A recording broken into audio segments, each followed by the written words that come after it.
swine ফ্লুৰ ক্ষেত্ৰত আমি দেখিছোঁ আচলতে যি দুটা ভাইৰাছ H1N1 H3N2 এই দুটা ভাইৰাছৰ পৰা সোয়াইন ফ্লুটো হয় বুলি আমি জানো আৰু এইটো চৰাইৰ গাতো হয় মানুহৰ গাতো হয় সেইকাৰণে এইটো সোয়াইন ফ্লু বুলিয়ে জনাজাত আৰু এতিয়া শিলচৰত এটা এগৰাকী শিশুৰ এইটো দেখা গৈছিল আৰু মৃত্যু হৈছে আচলতে ইয়াৰ লক্ষণটো চৰ্দি বা তেনেকুৱা ধৰণৰ আৰু এতিয়া আমি যিখিনি হৈছে তেওঁৰ টেষ্ট কৰোঁতে আমি সেইটো সোয়াইন ফ্লু বুলি গম পালোঁ আৰু তাৰ পিছত এতিয়া আমি আনুষংগিক ঠাইবিলাকত সকলো টেষ্টিং আৰম্ভ কৰি দিছোঁ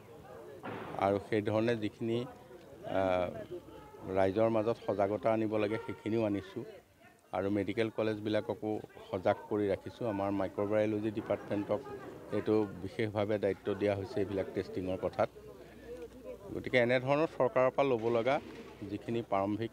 ব্যৱস্থা আমি তৎকালীনভাৱে লৈছোঁ কলেৰাৰ ক্ষেত্ৰত কেনেধৰণৰ ব্যৱস্থা লোৱা কলেৰাৰ ক্ষেত্ৰত ডিব্ৰুগড়ৰ ফালে কলেৰা ওলাইছিল দুজনৰ গাত আমি গম পাইছিলোঁ কলেৰাৰ ক্ষেত্ৰতো তদ্ৰূপ ব্যৱস্থা আমি গ্ৰহণ কৰিছোঁ এইবিলাক আমি যথেষ্ট বিশেষজ্ঞৰ মতামত বিচাৰিছোঁ লৈছোঁ কিন্তু সংবাদ মাধ্যমত যিখিনি কথা হৈ আছে এই কথাখিনি আমাৰ বিশেষজ্ঞসকলৰ কথাৰ মতে মিলা নাই কাৰণ যিকোনো ভেকচিন হ'লেই তাৰ অকণমান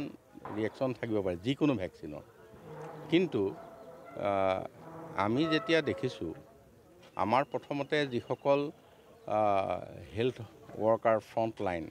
একেবাৰে আশা বাইদেউৰ পৰা ধৰি আমাৰ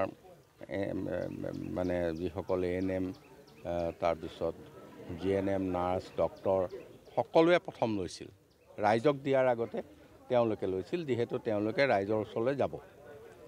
তেওঁলোকৰ ক্ষেত্ৰত আমি তেনেকুৱা একো দেখা নাই তাৰপিছত আমি এটা কথাই গম পাইছোঁ যে কিবা এটা যদি ভেকচিনৰ কেতিয়াবা কিবা ৰিয়েকশ্যন হয় তেতিয়াহ'লে মেক্সিমাম 6 মাহৰ ভিতৰত হ'ব লাগিব আৰু তাৰপিছত তাৰ একশ্যন নাথাকে কিন্তু এতিয়াতো ভেকচিন লোৱা মানুহৰ বহুত দিন হৈ গ'ল এই যিটো কথা ওলাই আছে এইটো আমি সত্য বুলি প্ৰতিষ্ঠিত কৰিব পৰা নাই বিশেষজ্ঞই যিখিনি মতামত দিছে আমাক ভয় খাবলগীয়া এতিয়া মানুহে কাৰোবাৰ কম বয়সত হাৰ্ট এটেক হ'লেই কয় যে এইটো ভেকচিনৰ পৰা হ'ল এইটোতো হাৰ্ট এটেকটোতো বেলেগ কাৰণতো হয় গতিকে এইটো আৰু ভেকচিনৰ কথাৰে হাৰ্ট এটেক নহয় গতিকে এইবিলাক কথা আচলতে